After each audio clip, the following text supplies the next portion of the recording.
Hello, I'm your host Anna Clements, and this is Audiobooks with Anna. In this episode, we chat with the incredible Nic Redman. Nic shared all sorts of stories about her career and all she brings to the industry, including her classes, podcasts, her warm-up deck of cards, and her new book, On the Mic. Take a listen. Hello, Nic. A very big welcome to you. Hi, How are you? You well? yeah, I'm all right, thanks. Yeah, a bit lovely. manic at the moment, as I'm sure you can imagine, I'm but sure. it's all good. Let me just do an introduction for everybody then to let them know why we're here and what we're up to. Welcome and thank you very much for joining us, everybody. Good afternoon, good evening and good morning to you, wherever you are. Today we're having a chat with Nic Redman, the fabulous voice coach that I know you know I go on and on about in various different guises. We're hoping to cover all of those today and include information about Nic's new book, which I'm absolutely thrilled to talk to you about today.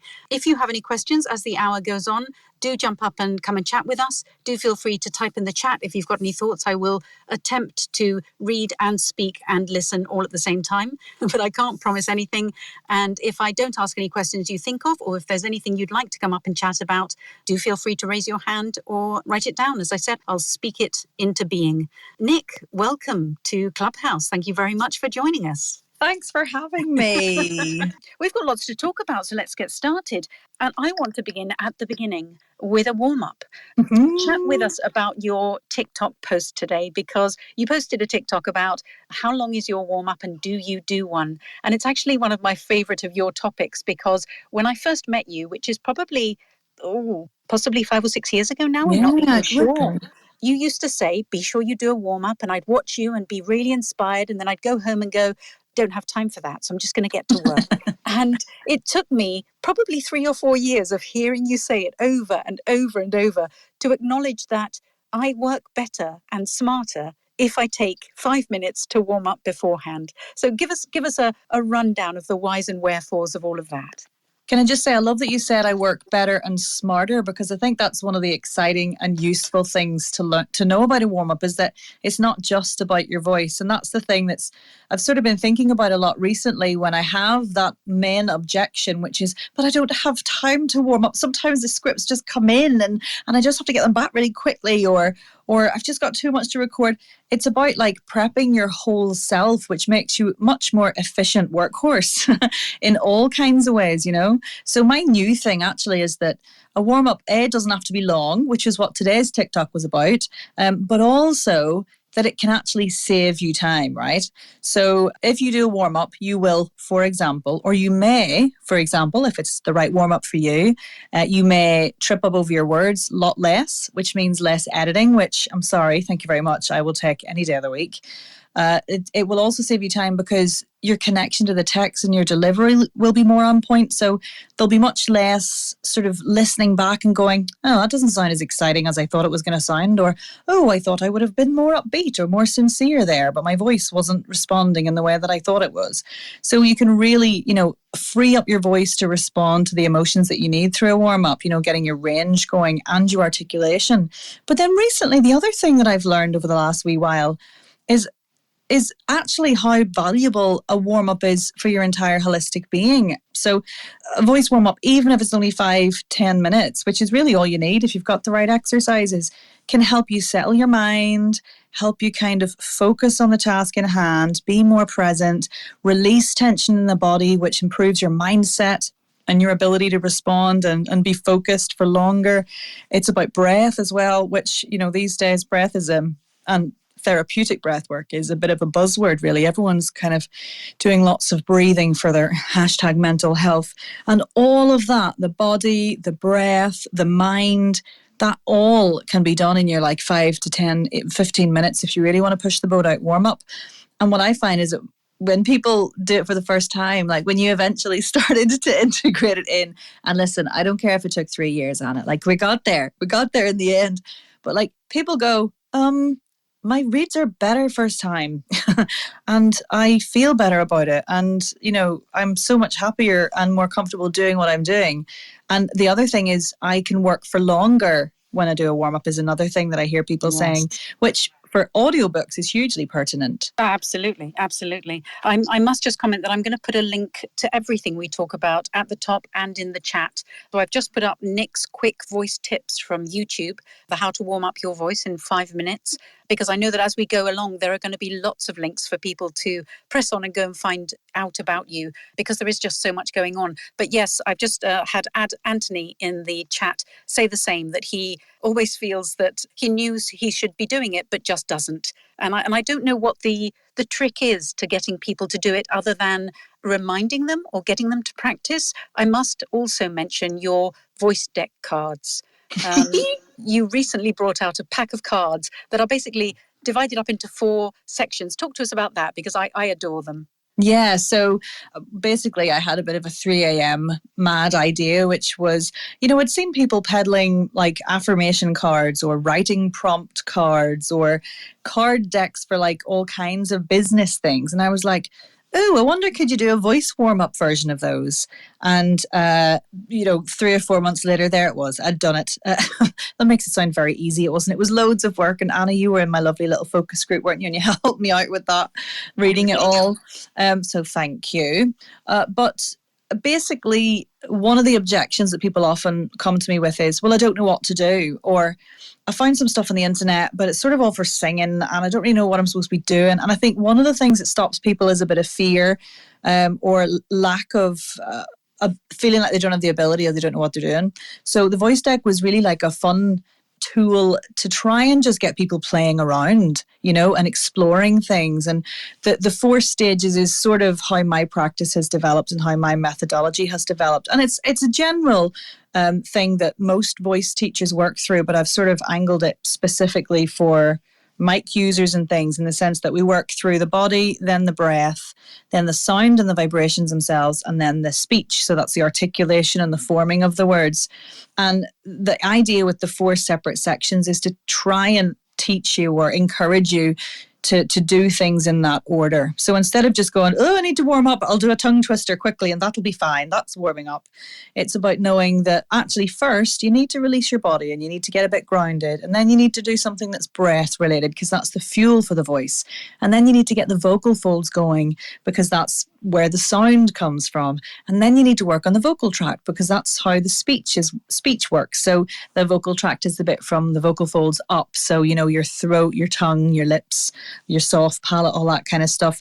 So it's really just a way for people to experience something that feels a bit structured, because I think one of the first things when you want to do something but you don't know how, it's like, well, what's step 1, and what's step 2? What's step 3? What's step 4? So it's just trying to be a wee bit prescriptive. And I have been finding it's really good for people who get up and they go, right, I need to do a warm up. What'll I do? Oh, I've got my deck now.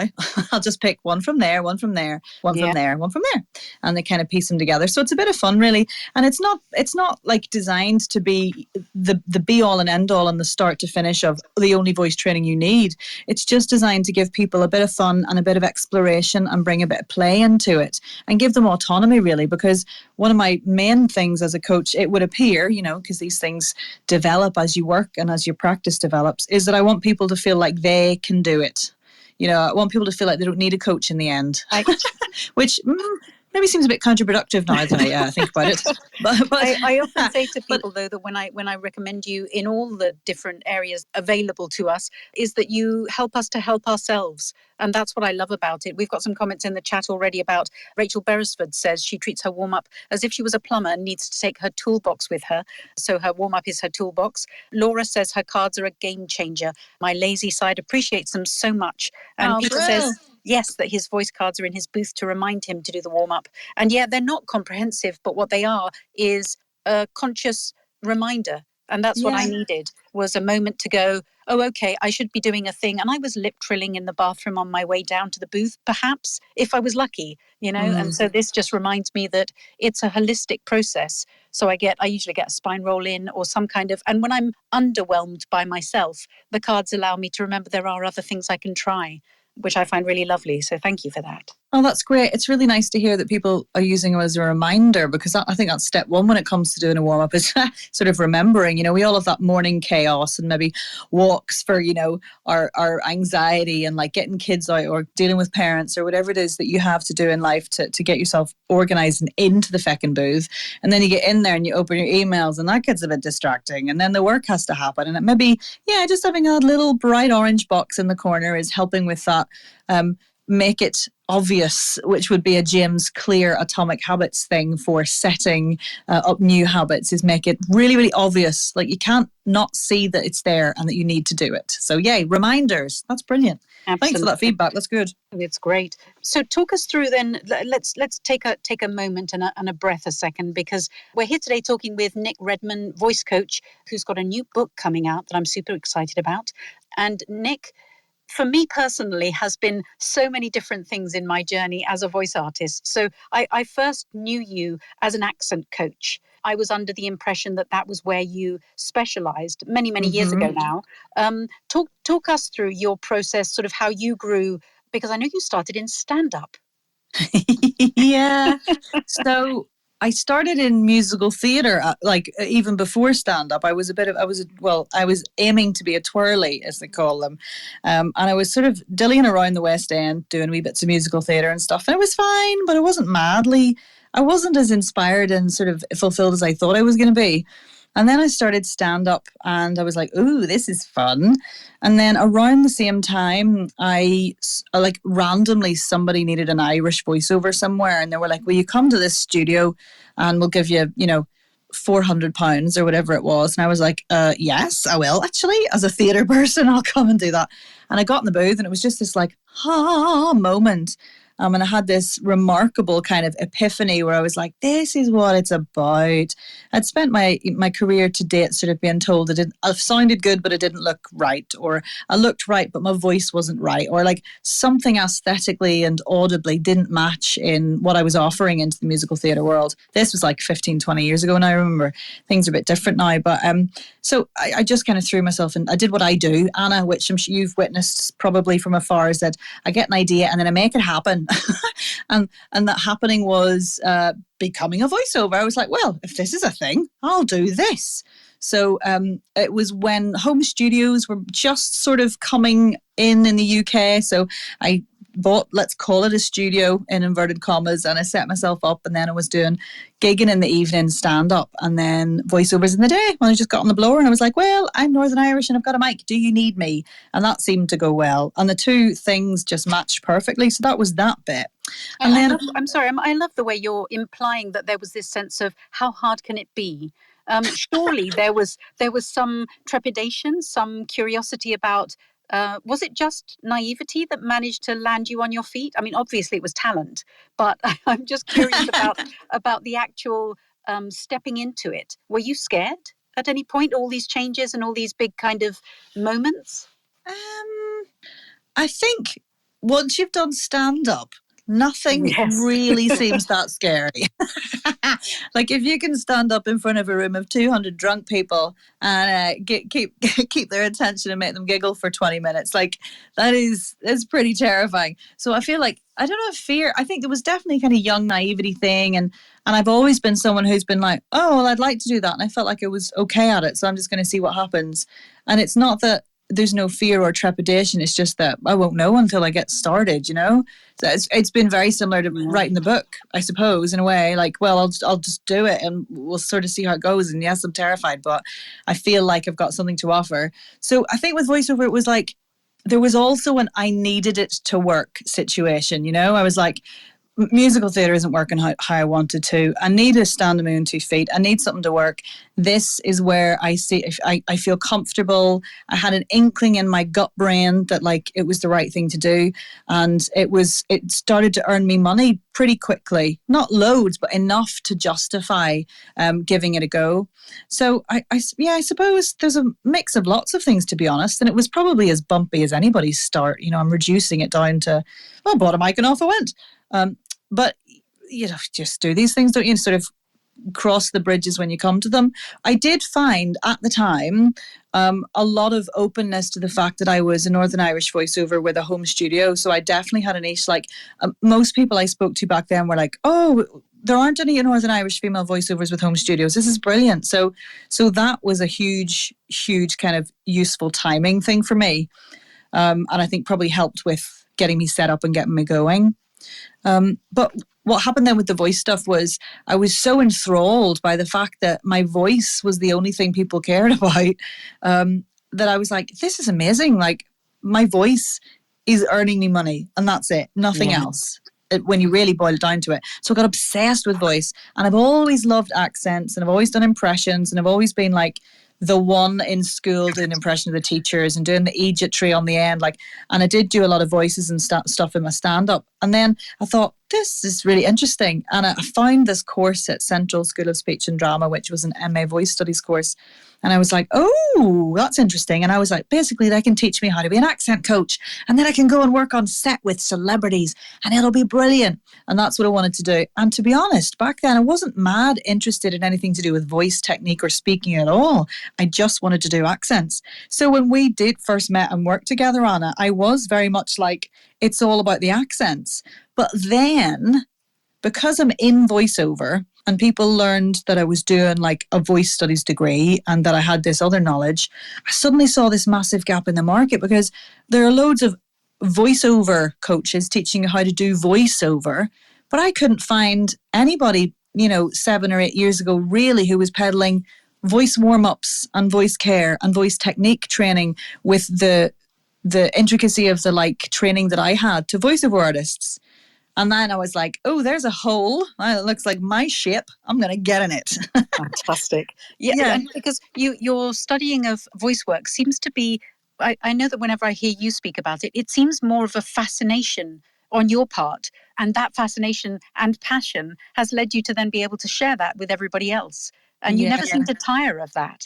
Well, no, I feel like I finally found a thing that I could read about and learn about forever. That's a lovely, exciting thing about finding voice as a career for me, is that there's always something new to learn, and I find that really exciting. But it's really empowering. And what I've loved about working on voice technique rather than accents now, and I don't do accent coaching really at all anymore. I've sort of fallen out of love with it. What I love about the voice technique stuff is how empowered it makes other people. Like the tiniest little things or this little nugget of information gives somebody freedom or makes their job easier or unlocks something that they've been kind of, suppressing vocally for ages and allows them to free it up and find their voice or find the right character voice or speak for longer or do their job better. Like, I just find that really, really exciting. Like, I love that. I love being able to give people that kind of control and autonomy over their instrument. It just really excites me. And I didn't quite get that with accent work, to be honest. Like, I enjoy it and I love the technicality, but I just started going, oh, but I don't want to change people's accents, even if it's for a part. I want the person with the right accent to get that part, and I want this person to love their own voice. And I've got this weird sort of fallout going on with it, which probably isn't for this forum. That's just what happens in your life, isn't it? You start thinking one direction and you end up in another. And, I've got a little boy now, and I don't want to bugger off for 6 months to work with Brad Pitt in, LA. I want to be at home with my little boy and my husband. So, it's a lifestyle thing as well. But I love it. It is a fascination. Yeah. And I think it probably bores the hell out of most people in my life. So thanks for listening. I think you'll be surprised. You've got a good audience here. We're all you. Don't go anywhere, people. Be my friend. Another reminder, if you have any questions or any thoughts, do pop them in the chat or come up and say hello to us. But moving swiftly on, because there's an awful lot to cover. Nic, talk to us about your friend Leah. My friend Leah. Do you want our origin story or do you want anything? I'll take anything you'll get. We love a storyteller here, so go for it. Right. So Leah and I met because she corrected a grammar mistake on my website. So I was like doing what I was, being networking on Facebook, and she'd seen me on a Facebook group or something, and she was new in VoiceOver too, and she liked the cut of my jib, as it were, in comments or in Facebook forums, and she went to my website and she was like, "Oh gosh, there's a wayward apostrophe there. She'll want to know." And if you know Leah, you'll understand where this is coming from now, because she likes people to know all the right things, which is brilliant, and one of the reasons I love her. So she emailed me and was like, "Hello, I seen you in a forum, and I came to your website and just thought you might like to know there's a comma in the wrong place." And instead of me going, "Who's this weirdo?" I was like, "Thanks very much. Do you want to come to a party?" So I invited her to a VoiceOver party, which was a VoiceOver Network event, actually, before it became VoiceOver Network. It was just a wee meet-up in a pub. And she came along, and we've been like best buddies ever since. I can't get rid of her. So then we moved to Manchester at the same time, completely by accident, and set up VO Social North, which was in-person meetup that we do in Manchester. And we still do now, actually. There's one in a couple of weeks. And that's been going for like 8 years probably. And out of that, and that desire for community and like sharing and finding friends, we then started doing our podcast, the VoiceOver Social Podcast, which is sort of on hiatus at the moment because we're both so busy. Leah's working for the BBC Radio Drama Company at the moment, and I'm busily finishing this feckin' book. Well, it's finished now, but getting it out there. But yeah, so now we have this whole like podcast, and from that we have the most amazing friendship. And the best thing about the origin story, in the sense that she fixed my grammar, my website, is that she also did the great honor of proofreading my book. So it's like this beautiful full circle thing, She loves grammar. I hate grammar. I think it's stupid and unnecessary. So it's really useful to have her in my life. Also, she's a great cook and a very great person, and I love her to bits. Yes, this is being recorded, so she will be able to listen back. Brilliant. I have put a link at the top of the room to the VO Social podcast that you created that then I was going to say morphed into, but it didn't. You kind of just took a little side branch, didn't you? And did your own thing, which I adore, which is the VO Coach, the Voice Coach podcast. Talk to us about that. Yeah, so the VoiceOver Social podcast was so enjoyable and a really lovely beginning in podcast land, because it sort of developed by accident. We didn't mean to start a podcast. It started as a little audio advert for our meetup, and then we did some vox pops and we added those in, and then we interviewed people and we added that in, and it just sort of morphed into a podcast. And I suddenly saw like this whole amazing podcast world that I wasn't really not aware of, but I didn't really think I had any podcast to add to the space. And then the VoiceOver Social podcast did so well, and we got nominated for a British Podcast Award, and we won the Inspiration Award at One Voice and everything. And because I'd seen how great that had been for the community and our careers, let's be honest, it helped us meet a lot of brilliant people. I just started my own podcast, which was the Voice Coach podcast. And that's very different because it's just me, 10 to 15 minutes. It was weekly, but it's now monthly. And it's just the voice training process, really. So it's just voice technique stuff, everything from warm-ups, and as in how to do them quickly, or tips and tricks for warm-ups, to kind of step by step through that 4-stage body, breath, sound, speech process. And then there's also random ones in there which kind of answer a lot of the questions I get asked regularly, like, what do I do about sibilants, and my plosives, and all that kind of stuff. So it's really great, and it's just a way of putting something out there that's barrier-free, that's doesn't cost you anything, gives you a wee intro into me and who I am, and my vibe and my style, which, is really important in a coachy kind of relationship. You might want to work with me. You might think I must sound like an absolute maniac and want to run a mile. And you need to know that before you pay me any money. So that's what I love about the podcast. It's there. You can listen to it. You can enjoy it. You can tell it to feck off. Or you can allow it to pull you into my community of voice curious friends. And I love podcasting now. And actually, I work loads with, I'd say probably now my work is probably 50-50 voiceovers and podcasters now in terms of voice, which is brilliant.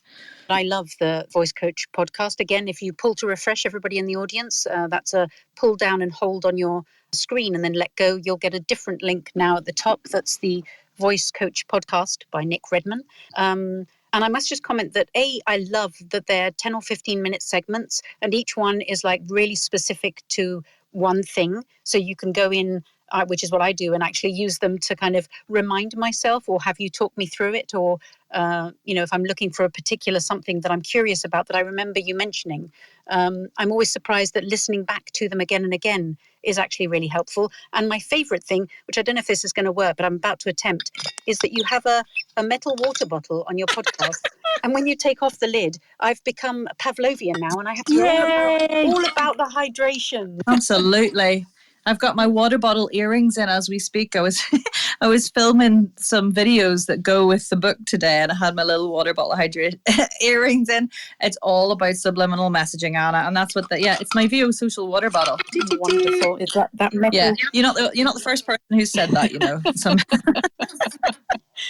Oh, no, it's all fantastic, Nic. And I am in awe of you and your talent and your generosity, because the other thing that I've forgotten to mention, which I meant to get to at some point in the middle, was your Facebook voice and accent group, where you often run different, or you announce the different coaching things that you do. So talk us through that.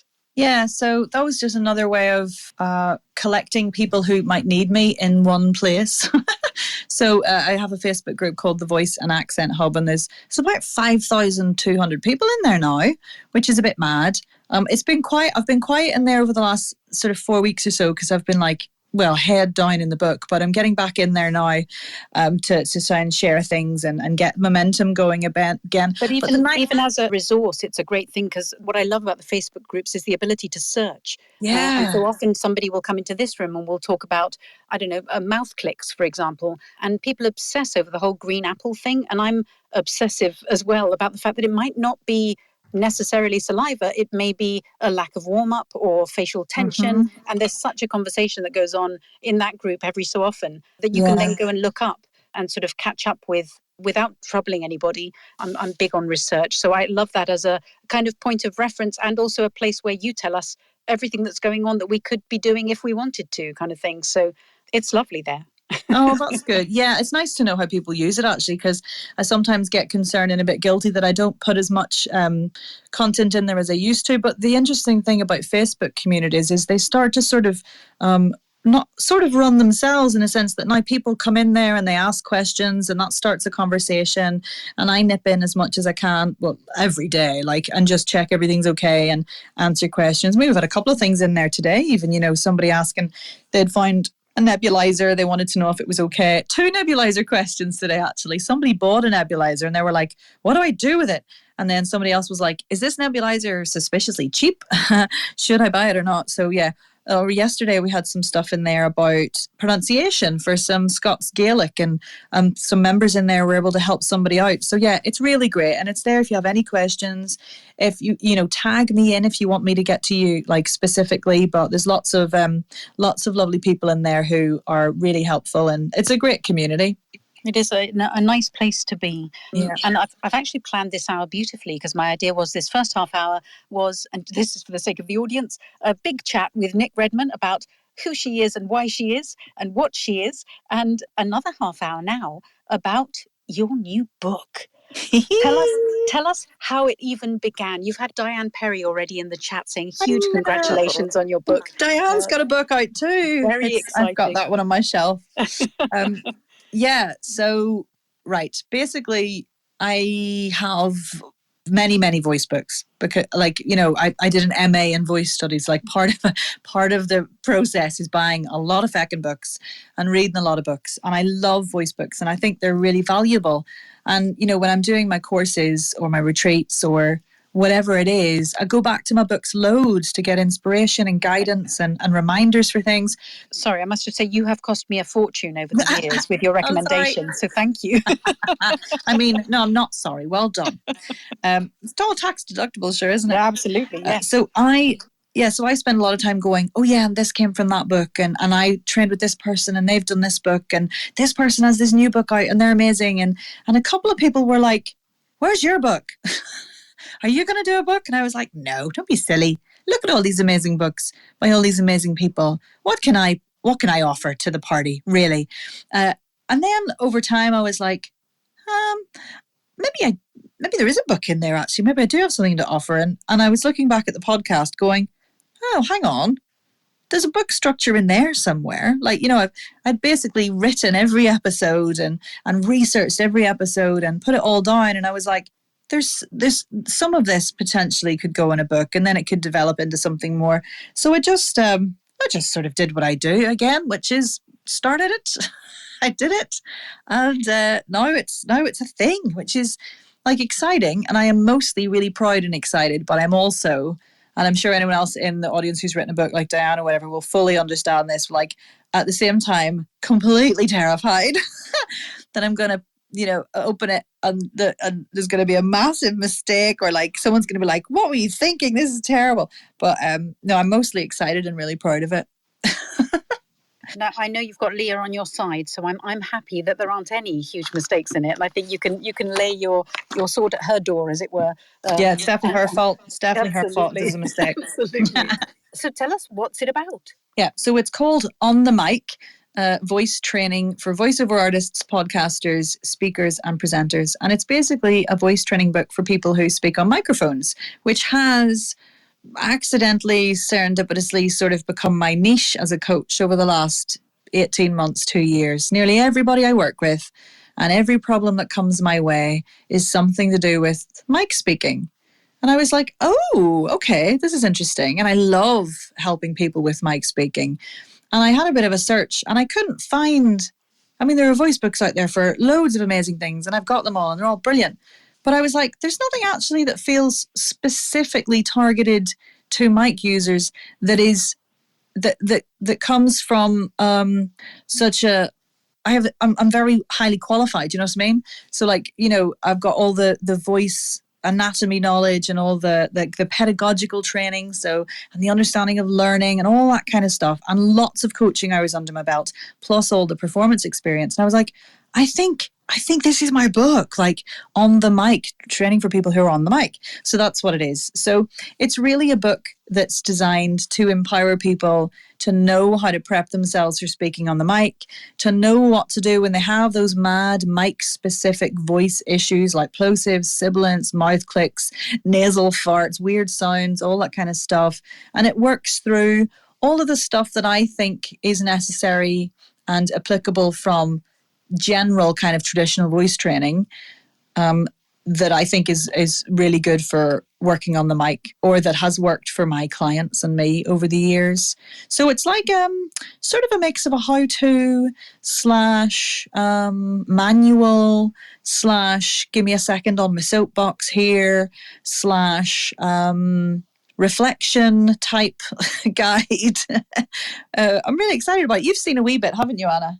I have indeed. What I absolutely adore about it is that it's written the way you speak. It couldn't be anybody else's book, which I absolutely adore. Yeah, thank God. Like, I've definitely set my stall out for sod traditional writing styles. I'm going to write how I want to write, which is how I speak, which I think is good because I'm always telling people, if they're writing for the microphone, if they're writing to speak it, they need to write how they speak. So I feel like I'm sort of trying to demonstrate that as I go along. So yes, it's very casually written.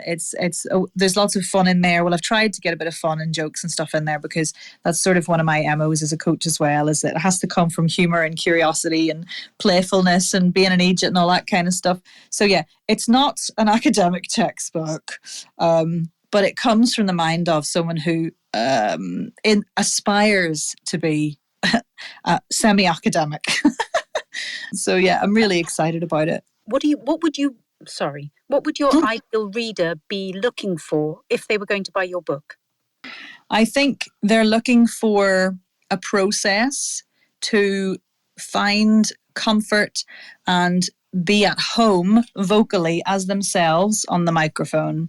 So somebody who feels like they're not, like they're fine and they can work or they can record their podcast, but maybe they feel like something's missing and they feel like there's a little extra connection or a little extra ease or freedom or clarity or expression or variety or something that they can find on the mic, but they don't know how to do it. So I think there's something in there for experienced people who maybe are a little bit bored of their routines and need a bit of a kick up the arse and some updated information. I think there's loads in there if you're a newcomer as well and you've never warmed up before. So there's a whole section on, on layman's terms, how the voice works. There's and then it steps you through the sort of mind, body, breath, speech process. And then at the back, there's a whole putting it together section, which talks you through how you can take exercises from each section and piece it together into your own vocal care routine. So hopefully you come away from that book with a plan and a structure and a sense of excitement and control over your routines. And also there's a big sort of FAQ section at the back, which, well, it's called the I've got a problem section, I think, which is all about, if you lose your voice, what do you do? If someone tells you you're monotone, what do you do? If someone says you're sibilant, what the hell do you do? And it sort of points you to the place in the book where you can get those issues solved. So it's sort of a troubleshooting guide, a voice training program, a mindset kind of bolster as well, and something that's helping you really raise awareness and understanding of how your instrument works and how to get the most out of it. Well, it sounds positively comprehensive. So thank you. If anybody has any questions they'd like to ask or thoughts they'd like to share, please do raise your hands and come on up. I'm fascinated, Nic, by the process of book writing. Did it just flow?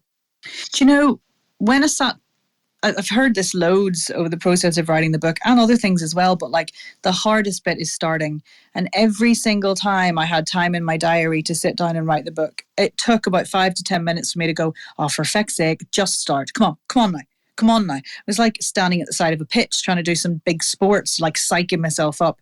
But once you get started, once I got started, it really did just flow. I think because although I'm new to book writing, what it proved to me was that I do know my topic incredibly well, and like I know my way around what I'm saying. And I did find that really sort of, a relief to start with, but exciting and empowering, because I did grapple with imposter syndrome a lot with it. I feel like as a voice teacher, with a book, you're walking in the footsteps of giants like Cicely Berry and Kristen Linklater and Gillian Kayes and Jeremy Fisher and Barbara Houseman and all these incredible people who've done incredible work. And I'm like, hello, here's my book though. I like to sit in a dark room and talk to myself, and now I've written a book. So like I did grapple a lot with it. But once I sat down and I did it, it did just flow actually. But I think that's because I put so much work into the podcast, and I'd sort of accidentally found a bit of a loose skeleton structure for how a book might work for me. So it was a really interesting process because I did find that it was as if everything I've done to this point has been leading up to this, So I sat down to read it and I was like, oh, yeah, actually, this makes a lot of sense now. Like, God, in 6 months, I might be like, what was I thinking with that book? And I'll be like, I'm writing edition 2, because I'm pretty sure that's probably how it feels when you put a book out there, especially with voice when stuff changes so much. But it was really exciting and satisfying. It was hard and bumpy. And for someone with, an attention span of like a 3-year-old child, which is me, it did take it out of me, and it was intense and mentally exhausting at times. The hardest bit was draft 1. Like once you've got the draft there, then it's like, then you can get back into it and realize how terrible that draft was and play around with it. But like people kept saying, write the first draft, just get the first draft down. Don't edit as you go, just write the first draft. And I did try my best. I did edit as I went a wee bit. The first draft took longer than it probably should have and that I would have liked. But yeah, it was all right, actually. I really enjoyed it in the end. Fantastic. So tell us the practicalities. When is the book out? How can we get hold of it? What do we do? So there's a wait list now. So I think you've put the link to the wait list in. So it's out on the 16th of March. It'll be available on Amazon. You can go to my website and then it'll link you through to that. And yeah, please buy it. I'd really appreciate it. 16th, basically. It's out on the 16th. Talk to us about the practicalities of pre-orders on book sales. Is that a thing? Because it's sort of hybrid published rather than going through a big publishing house, because I wanted to get it out there and have a bit more control over it. So I've published it myself with the support of a sort of book publishing company. So it's just available on Amazon, so they don't do pre-sales. So all I need is on the 16th for everybody just to buy it. We will ring a bell or do something, I'm Ding, sure. ding, ding. And I have to ask, is there audio? Well, yeah, I keep getting asked, is there going to be an audiobook version? And now I feel like I may have to relent and just do one. The book comes with it's a QR code in it, and when you scan that, you get to my website, and there's a whole secret page of like supporting audio tracks and videos and all sorts of things to step you through the exercises. I haven't done an audiobook version per se, but maybe. I don't know if You're it's not needed committing. because all the exercises are on the website anyway, so I don't know. I'm voting a yes. My hand is in the air. You can't see it, but my hand is up for an audio version, please, when you have the time. Although I'm sure you're going to be in here talking to us about the next thing you're moving on to any second. So I'm not sure you do have time. Let me take you back a second to what you said earlier on about getting everything out and kind of getting it down. I'm assuming at this point the manuscript is finished. It's done. You're not allowed to touch it anymore. I cannot touch it anymore. So in anticipation of it coming out, are you already sensing that there's more to be said? You sort of talked about whether there was like a book 2, and I'm like, how is that something you think might happen over the next few years, or can you already imagine the idea of doing this again? Yeah, because as I was writing this book, there was lots of stuff that wouldn't fit in. So there is some stuff that's more on the performative side and the textual analysis and structure and delivery that I'm quite keen to play with, because there's a little elements of that in this, but not a lot. It's more about the voice as an instrument, which feels like the first book I need to write. It's like, here's how to use your instrument in the most efficient, useful way possible. And then the next book's going to be, all right, and this is how we do more connection with the listener and all that kind of stuff. So I do feel like there's maybe another book in there. Although my mum remarkably was sidled up to me the other day and she was like, I don't want to talk too much about your book. And I don't know if you're going to like this, but I think you've got a novel in you. So I think she wants me to write a fiction novel. So I'm a bit, I don't know what way to go next. Does to she be have honest, a storyline for you as well? Or I don't know. I know she made it sound so easy. we've got some questions. Sarah Peters says she loves the super secret website moment. How exciting. It does make you feel like you're in a little club, won't it, when you've got the book and then you've got the access to the space. And Mary Phillips asks, is the waitlist your way of doing a pre-order? Nic Redman? Yes, sort of. So if you basically, it's a way of me gauging who's interested in the book. And it's a way of me, I've been giving little sort of previews and snippets. So the people on the wait list have had a little preview of the images, which I'm so proud of. They're just beautiful. And I'm really, really chuffed with them. I didn't do them. Somebody else did them. A lady called Esme Talbot at a company called Scruffy Little Herbert. And they're just remarkable because I just said, please make everybody feel a little bit seen with these images, and she's just gone to town, and they're just so inclusive and gorgeous, and I love them. So they've seen a few of the images. The people on the wait list will get to see the book first. They'll get to see the cover first, and it's just my way of garnering a little bit of excitement, really. Yeah. So that on the day, people on the wait list, well, everybody will hear about it a lot, but the waitlist folks will get the link soonest, so that you can get in there and buy it. And on the day, there'll be some like little offers, so you'll be able to get the Kindle version for super cheap, and also buy the paperback if you want as well. I must just ask about Scruffy Little Herbert. You said you wanted visuals that made everybody feel included. What kind of drawings are we talking about? So the drawings are things to help people with the exercises. And because that involves a lot of faces and bodies, I was just sick of looking through my voice books and seeing cross-section of a man head, cross-section of a fully abled white man head. So I just have lots of images that aren't that. There's just brilliant. We've got everything in there. I won't give too much away, but yeah, I'm just really excited. There's lots of subtle little nods to certain things that I sent some images to people on the wait list, and somebody sent one back saying, wow, when I saw that image that represented blank, I cried a little bit, which I just thought was lovely. Lovely. Mary Phillips is asking, can she have the name of the person you used again? Was it Scruffy Little Herbert? Company's called Scruffy Little Herbert, and her name is Esme Talbot. She's based over here in Stoke-on-Trent. And if you want to email me, I'll happily send on her information. But she was remarkable. What's been your favourite part of the process of writing, producing, publishing this book, which, was it more exciting while you were thinking about it, or has there been a part that you went, oh, this is actually quite good? Editing. Ooh. I really enjoyed the editing process, and I didn't think I would. I thought I'd be really frustrated and annoyed by the editing, and that I would lose patience with it. And actually, I really just wanted more time. And I wonder, is that a thing with writing, that you just feel like you could constantly make it better and better and better? And perhaps that's why it's so hard when you have the deadline and the team go, no, you can't change anything else. That's it. It's gone. It's formatted. It's done. Whereas I'm like, yes, but what if that exercise needed to come first? And let me just run through this in my head. So I actually got really excited and found the editing process really satisfying, because you read through and you go, oh yeah, of course that needs to come there. And oh, that just needs another little line. And let's put that exercise in just to really make that comprehensive. So I was really surprised at how much I enjoyed the editing process, to be honest.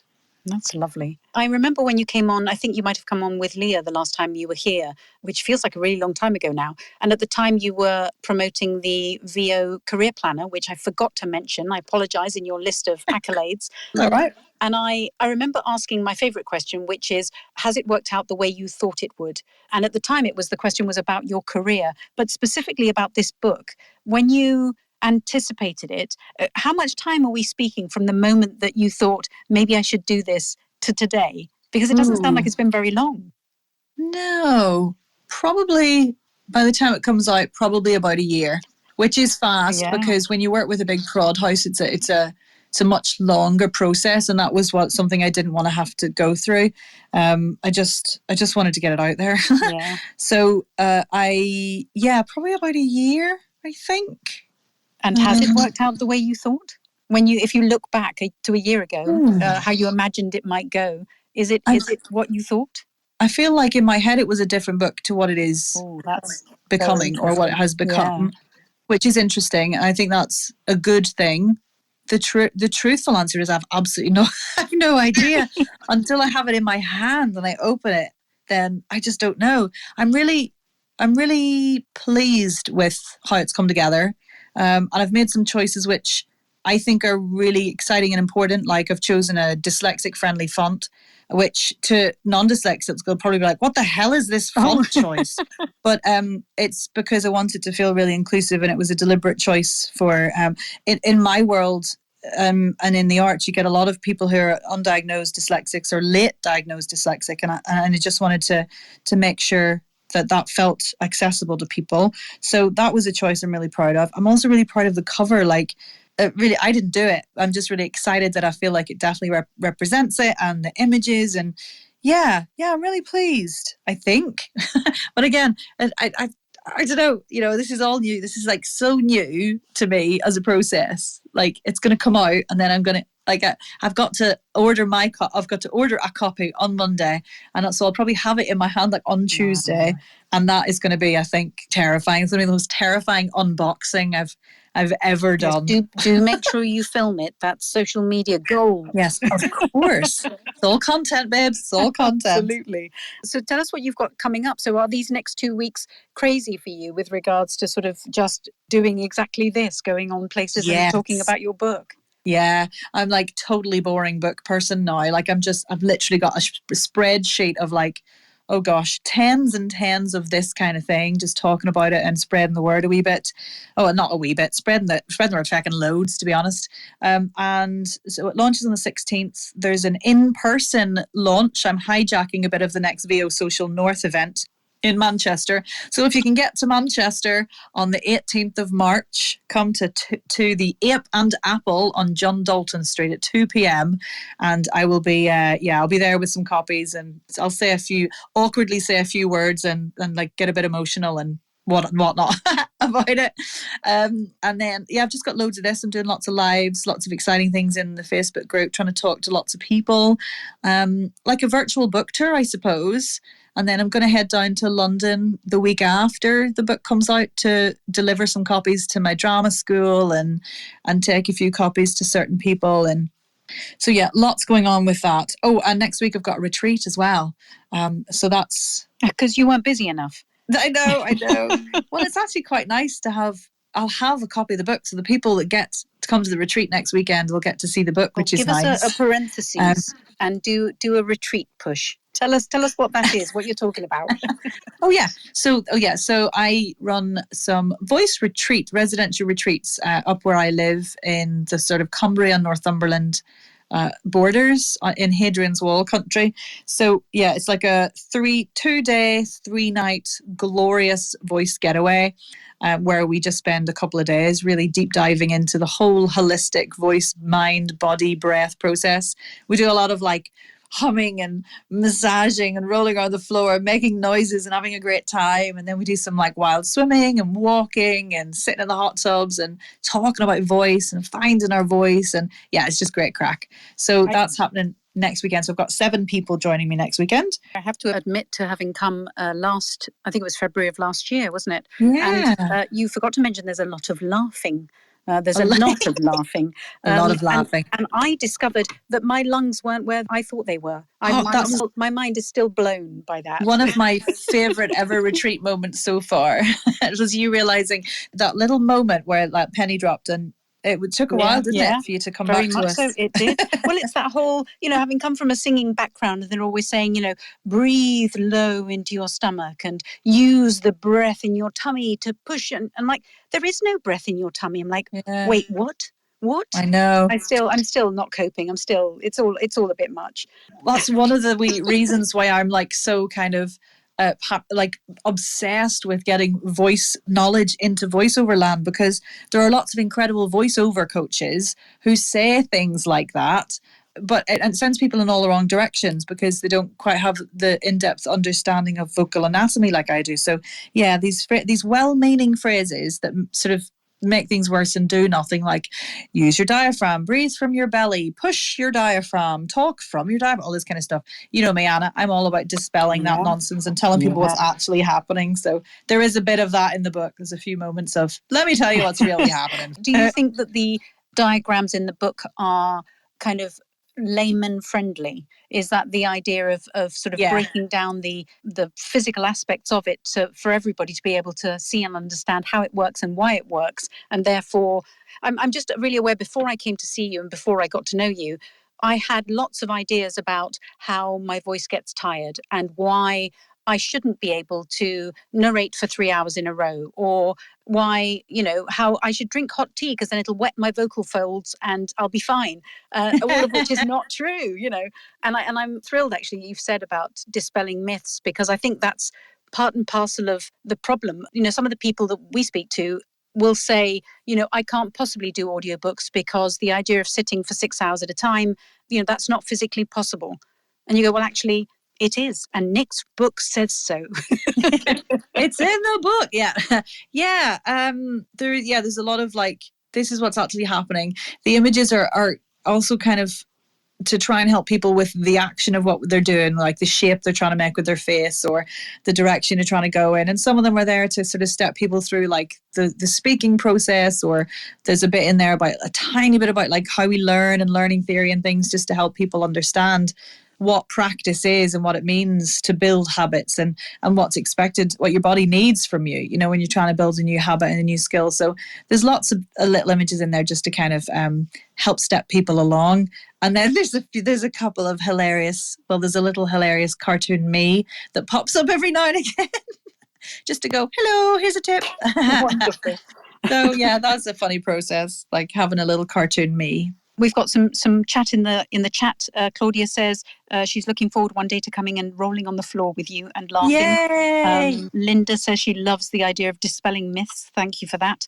And Ina Baron says the red balloon, while somewhat helpful, has always been a bit obscure, and I'm not sure what she means. So goodness knows where that came from and what it was supposed to mean. But I'm thrilled that you're putting into common language and common parlance, the idea that we're even having these conversations, and that it's not something that is only an elite crowd are allowed to know about. It's sort of, it helps us do our job. And as I said right at the beginning, I love the fact that you help us help ourselves. And I feel like this book does that. And I'm really excited to have a copy in my hand. Sana says, where are the retreats, Nic? So, yeah, we have them. I live just near a little town called Brampton on the Cumbria-Northumberland Scottish borders, actually, just under a mile from Hadrian's Wall. So it's in as basically as far north as you can get in England before Scotland happens. Northern Lights land. Well, we're running out of time. I don't know if anybody in the audience wants to put their hand up. I think everybody's a little stunned. I think we've had more words per minute in this hour than we've ever had before. So thank you for that. I have a very silly question at the end for you, which is, if you were an emoji, which emoji would you be? Oh gosh, I think the one I use most is either laughing crying face or water droplets for hydration. Oh, no surprise there. Or an Irish shamrock. Shamrock. Suddenly that's 3, Nic. You're going to have to pick. Sorry. Let's go for shamrock. Lovely. And I knew we were friends because I'm the laughing crying face. It's the one that's permanently in that top left-hand corner on my phone. So yeah, me too. Apparently everything is hysterical.